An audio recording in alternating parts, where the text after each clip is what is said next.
What's up guys, it's me Jimmy. So the focus mode on the Sony A6400.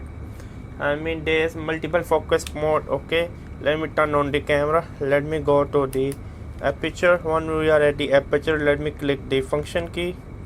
Okay, in the function key we go to the focus mode. Can you see?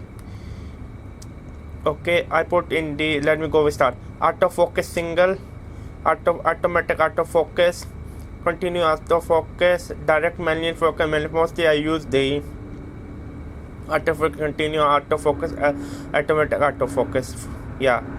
So if you wanna change the focus mode, click the function key, click the focus mode, and then from here you can change the focus. That's simple. Subscribe and bye. Yeah, that's simple, to be honest with you. Bye.